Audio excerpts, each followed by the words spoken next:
Listening Test 9. You will hear a number of different recordings and you will have to answer the questions on what you hear. There will be time for you to read the instructions and questions, and you will have a chance to check your work. All the recordings will be played once only. The test is in 4 sections. Write all your answers in the question booklet. At the end of the test, you will be given 10 minutes to transfer all your answers to an answer sheet. Now turn to Section 1. Section 1.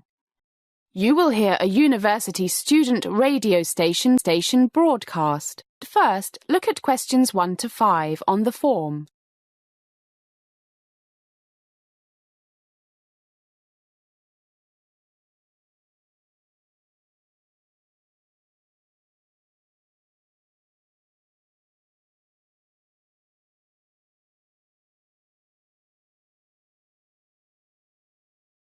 You will see that there is an example which has been done for you. On this occasion only, the conversation relating to this will be played first and repeated. And it's a bright sunny morning here at Portsmouth University Radio, the radio station that brings you all the news and lots of the fun non-news from our wonderful campus and the city we live in. I'm your host, Mike, and with me is... Rita. Hi, guys. So, Rita, what's on the menu this morning? Now we shall begin. You should answer the questions as you listen, because you will not hear the recording a second time. First, you have another chance to look at questions 1 to 6. Listen carefully and answer questions 1 to 6. And it's a bright sunny morning here at Portsmouth University Radio, the radio station that brings you all the news and lots of the fun non-news from our wonderful campus and the city we live in. I'm your host, Mike, and with me is... Rita. Hi, guys. So, Rita, what's on the menu this morning? As usual, Mike, we'll start off with the most important, most exciting and interesting news for all those thousands of our highly intellectual, very serious listeners. Sports! Right. Good news from the women's soccer team last night, I hear. Sure is. They thrashed Southampton by, would you believe it, not 4, not 5, but 6 goals to 0. Nothing. 0. So the team's looking good for the Southern England University League that starts this Saturday. Did you see the game, Rita? I wanted to, but was stuck in the lab playing with rats. See the game? Against our closest rivals? Do you think I'd have missed it? Great game. So, who scored? No surprises here. Molly Mbeka scored the first 3, all in the first half. Susie Smith, last year's top scorer, hit the net 5 minutes into the second half, followed 2 minutes later by Joan Michael. Then Molly finished off the massacre just before the final whistle. Fantastic players, great team. All our listeners know Susie Smith, of course, the blonde dynamite, and Joan Mitchell from last year.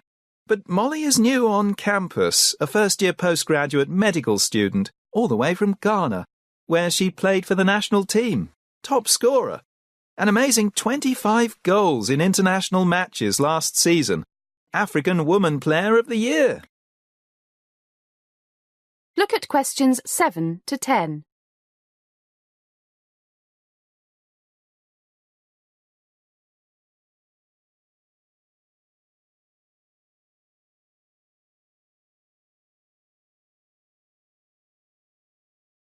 Now listen to more of the conversation between Mike and Rita and answer questions 7 to 10. Yeah, she's fantastic. She came very close to scoring more, but Southampton hemmed her in really tightly after they saw what she can do. I heard she could turn professional tomorrow if she wanted to, but prefers to enjoy the game as an amateur and study to become a doctor. That's true. OK, and how about the men's soccer team, Mike? Do I have to speak about this, Rita? A disaster. Played away at Bristol. I won't be surprised if some of them are too embarrassed to come back. Lost 6-2, and Bristol had their best 2 players watching from the sidelines because of injury. Let's change the subject. Good idea. No other sporting news today, but lots coming up this weekend. Now to the bad news from the Students' Union. Really bad news.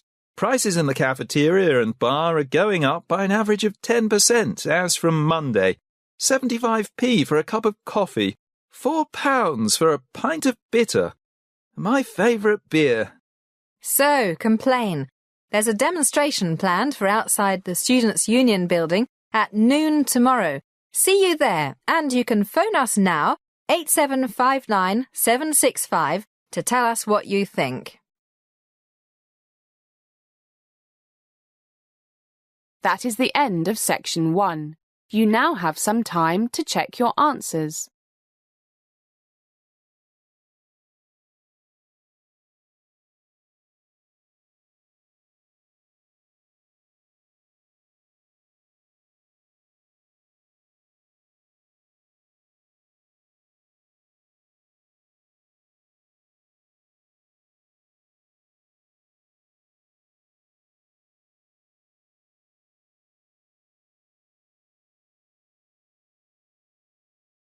Now turn to Section 2.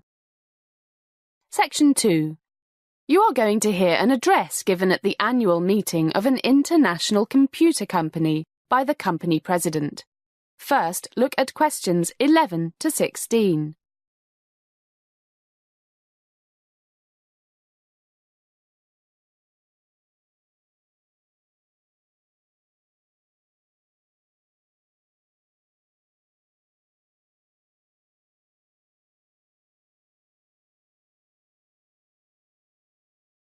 As you listen to the first part of the talk, answer questions 11 to 16.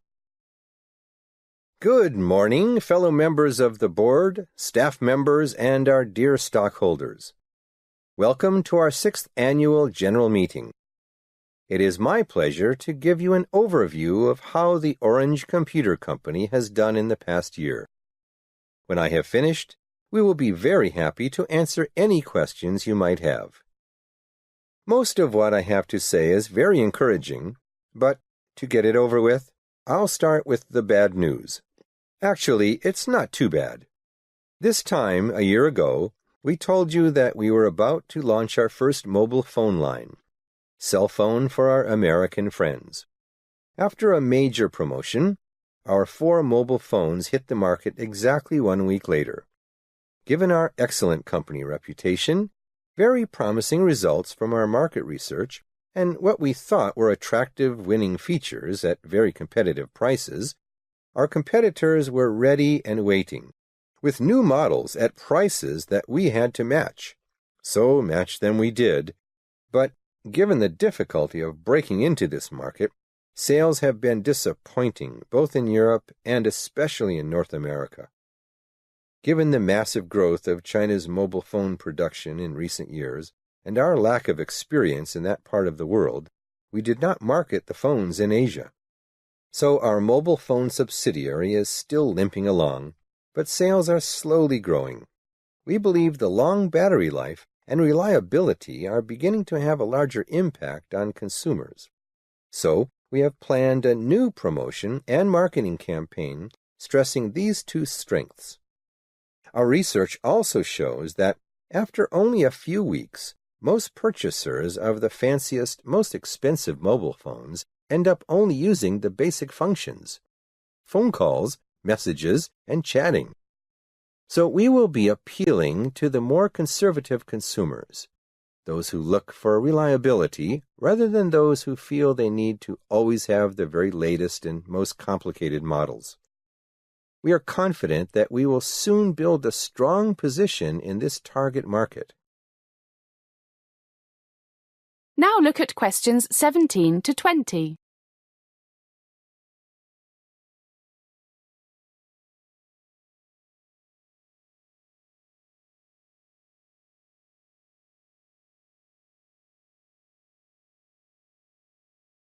As the talk continues, answer questions 17 to 20. Now for the good news. As you can see in the annual report, total group income from sales increased to just over 1.83 billion euros, a very healthy 9.5%, and net profit after taxes increased to 126 million euros, or 18%. So you can look forward to a significant rise in share dividends and an even bigger increase in the value of your stock holdings in Orange Computers. Let me briefly describe the main reasons for our even better than expected growth and profits this past year. One is the fruits of our merger 4 years ago with Ribbon Optical, Europe's largest camera and CCD maker. Our decision to get into the high-end digital and professional camera market has proven to be the right one. We have been particularly successful in the medical imaging field. Starting from nothing 3 years ago, our equipment is now being used by 12% of Europe's hospitals, and we have already, after just 18 months, made a promising entry into the North American market. In fact, just yesterday, we signed a $1.2 million contract with one of America's best-known medical schools. Another major reason for a very profitable year was the increased outsourcing of our programming to India and China. This has resulted in very significant cost reductions on our software side. And I am happy to tell you that we managed to increase the proportion of the programming we outsource without laying off any of our European programming staff, who we keep for those software and platform projects that we wish to keep most closely to ourselves. Efforts to increase energy efficiency have also reduced costs. We are also pleased that our decision, explained to you at our meeting a year ago, to stick to our core business and not to enter such areas as games, PlayStations, music, MP3, and the like, mobile phones were the one exception, is, in our opinion, proving correct. The competition is very fierce in these fields, with minimum returns, and in the case of the music side, extremely costly in legal fees. That is the end of section 2. You now have some time to check your answers.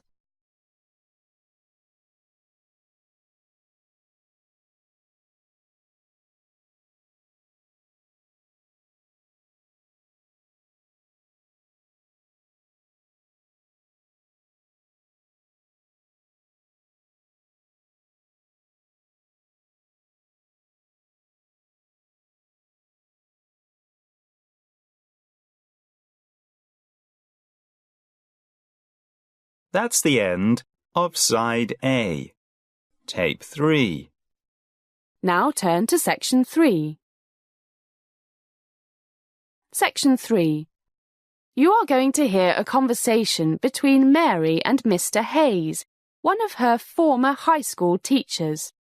First, listen to the first part of the conversation and answer questions 21 to 25.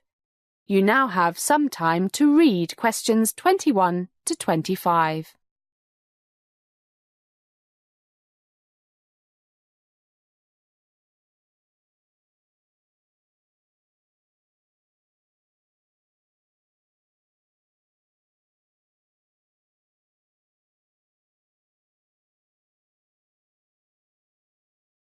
Hi, Mr. Hayes. It's so great to see you again. Mary, one of my most favourite students. So, how are you? Well, to be honest, Mr. Hayes, not so good. That's why I wanted to see you. It's about university. So different from high school. Oh dear. Well, why don't we sit down over there and you can tell me all about it? Let's see if I can be of any help to you. Oh dear, I feel so stupid now. I shouldn't have bothered you. Don't be silly, Mary. We all need someone to speak to sometimes. And since your mother and father are in New Zealand, you probably feel a bit lost now and then. But before you say anything else, why don't you tell me all the things that you like about your new life at university? Gee, I don't know.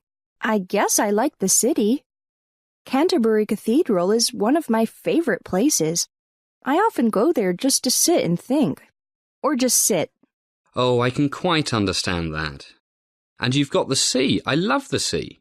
And you are never more than a short cycle ride from the lovely Kent countryside. And how are your teachers? Oh, the profs are great.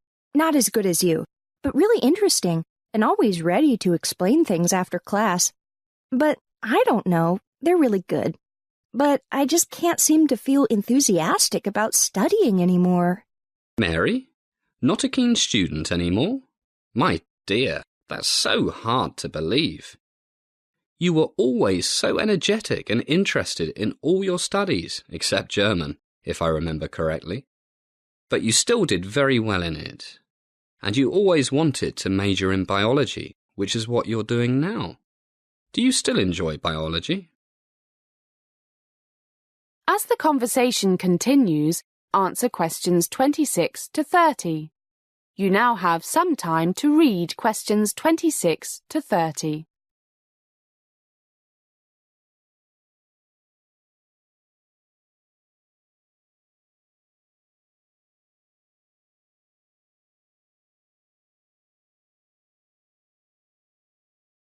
I don't know.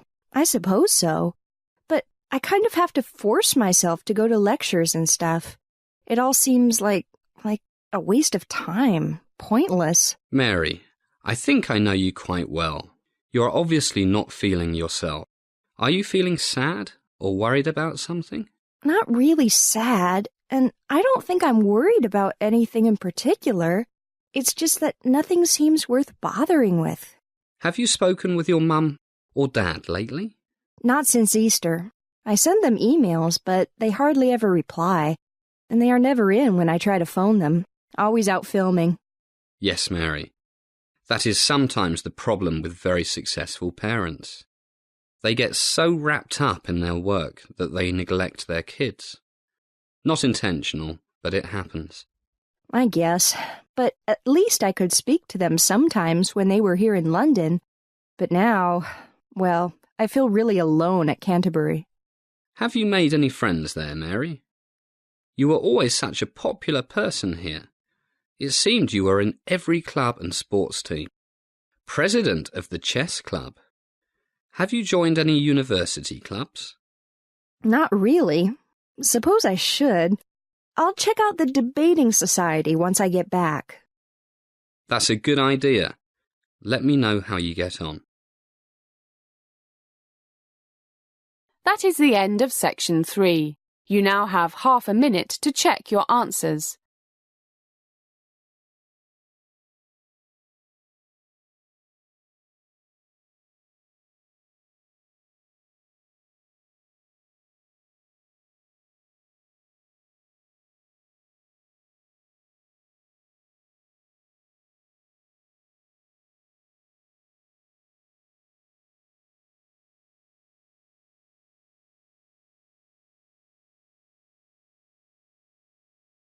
Now turn to section 4. Section 4. You are going to hear a lecture about the achievements of the ancient Aztecs of Central America. You now have some time to read questions 31 to 40.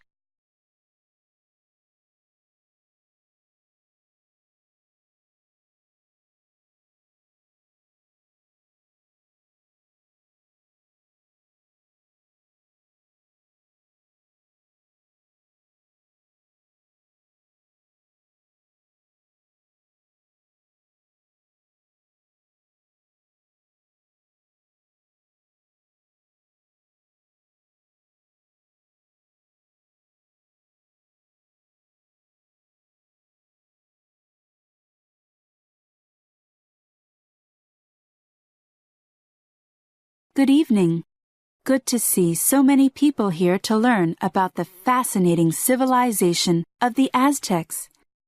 By the way, is the microphone working? You can hear okay at the back? Good. Let's go back to 1519 AD. Anyone know what happened in that year? Right. Hernán Cortés landed on that part of Central America that is today known as Mexico. He expected to find gold, and he did. What he did not expect to find, however, was the great Aztec civilization. Aztec legend said they originated in the plains of northwestern Mexico and slowly migrated southward. When they arrived at Lake Texcoco in 1325, they founded their great capital, Tenochtitlan, on the site of what is now Mexico City. The Aztecs developed a complex society and governmental structure, at the head of which was the emperor. They made many scientific advances, especially in the areas of astronomy and medicine. They also had a complicated religion, and interest in the arts, agriculture, and social conditions occupied much of their time. Let's talk about their remarkable achievements in some of these areas. You cannot do much if you don't have food to eat. So let's first take a look at their farming practices. The land that the Aztecs farmed was not fertile enough to grow enough food to support the growing population, so they were forced to invent methods to increase productivity, including irrigation, fertilizer, and even building terraces on hills to protect soil from running off, like we see today in China, the Philippines, and many other parts of the world. But one thing we don't see was their very original idea of chinapas, spelt Chinapas.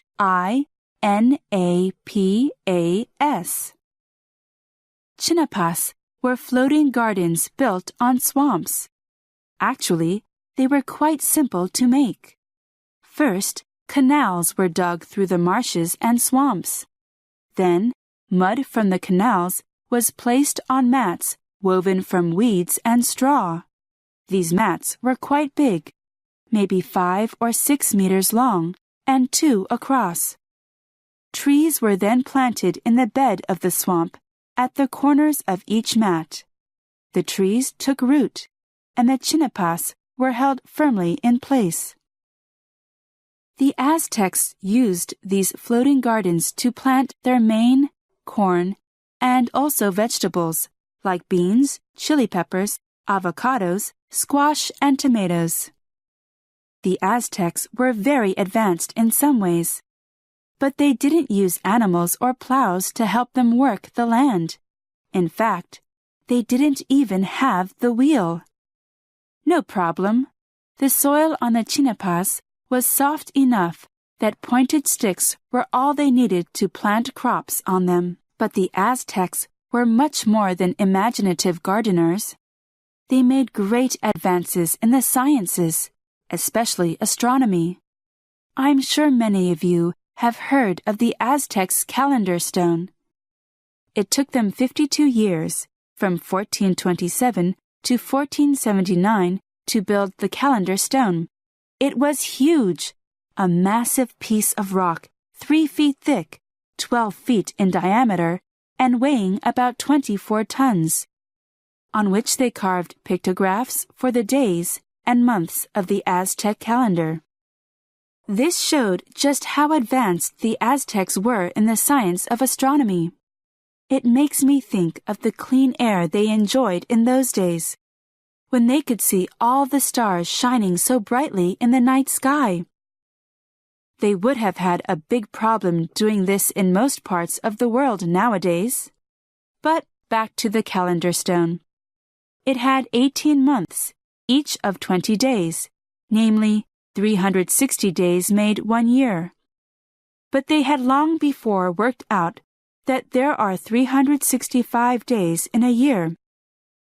So they added 5 days, which they called the Nemontemi, or sacrificial days, to get 365. Remember, this was 103 years before the Gregorian calendar that we use today. Very sophisticated, those Aztec astronomers. And they were not only clever astronomers. The Aztecs made great advances in medicine. At the time, many Europeans looked down on the herbal medicine of the Aztecs as a heathen practice, just like they used to look down on traditional Chinese or African medicine.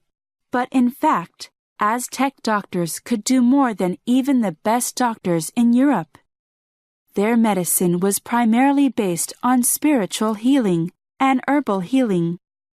Spiritual because they believed many illnesses were caused by such things as an angry God or bad birth signs. So their first step in treating an illness was always prayer, and sometimes animal sacrifice. But they also used herbal medicine and concentrated much of their medical science on finding out what herbs could do, just like the ancient Chinese doctors. So, over generations, the Aztecs accumulated a vast knowledge of the herbs in the world around them and the medicinal properties of each one. One difference with traditional Chinese medicine is that the Aztecs concentrated more on curing the symptoms of a disease than getting at the cause of the disease. They felt that if a god or goddess wished to make them ill, then they could do nothing about the root cause, namely a god. If the medicine worked, it meant that the gods approved of the patient getting well again.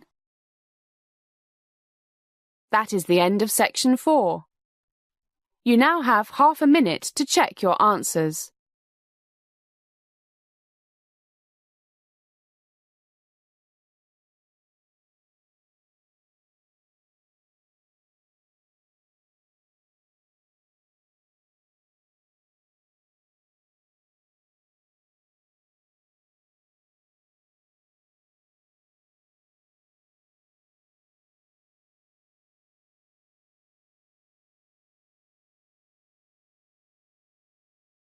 That is the end of the listening test. You now have 10 minutes to transfer all your answers to the answer sheet.